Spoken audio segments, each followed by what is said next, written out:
കോടിക്കണക്കിന് അയ്യപ്പ ഭക്തന്മാർ താങ്കളുടെ സ്റ്റേറ്റായ ആന്ധ്രയിൽ നിന്നും തെലങ്കാനയിൽ നിന്ന് കർണാടകത്തിൽ നിന്നും തമിഴ്നാട്ടിൽ നിന്നും കോടിക്കണക്കിന് അയ്യപ്പ ഭക്തന്മാരാണ് ശബരിമല സന്ദർശിക്കുന്നത്. 2019 യുവതീ പ്രവേശനത്തിന്റെ പേരിൽ വിശ്വാസത്തിനെതിരെയുള്ള കടന്നാക്രമണം ഉണ്ടായി. അന്നും സംസ്ഥാന ഗവൺമെന്റാണ് അതിന് മുൻകൈയെടുത്തത്. ഇപ്പോഴിതാ ഹൈബി ഇവിടെ സൂചിപ്പിച്ചതുപോലെ ആ ശ്രീകോവിൽ എന്ന് പറയുന്ന സർ 41 ദിവസം വ്രതമെടുത്തിട്ട് അയ്യപ്പ ഭക്തന്മാർ കഠിനമായിട്ടുള്ള മല ചവിട്ടിയിട്ടാണ് സന്നിധാനത്ത് എത്തുന്നത് സർ.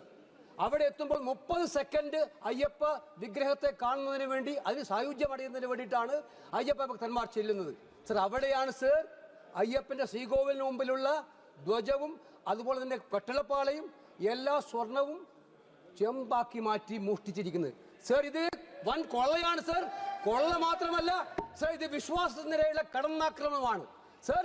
ഇപ്പോഴും പല പ്രതികളും മറക്ക് പുറത്താണ് സർ. ഇപ്പോഴും പല പ്രതികളും ഇനിയും പ്രത്യക്ഷപ്പെടാനുണ്ട് സർ. സംസ്ഥാന സർക്കാർ ഇവരെയൊക്കെ സംരക്ഷിക്കുന്നുള്ള പ്രതീതിയുണ്ട്. ഹൈക്കോടതി അന്വേഷിച്ചതുകൊണ്ട് മാത്രമാണ് ഈ അന്വേഷണം ഇതുവരെ നടക്കുന്നത്. ഞങ്ങൾ ഹൈക്കോടതിയെ സല്യൂട്ട് ചെയ്യാൻ ആഗ്രഹിക്കുകയാണ്. പക്ഷേ ഇപ്പോഴും ആ ഹൈക്കോടതി നിയമിച്ച SITയെ നിയന്ത്രിക്കാൻ സംസ്ഥാന ഗവൺമെന്റ് ശ്രമിക്കുന്നുണ്ട്.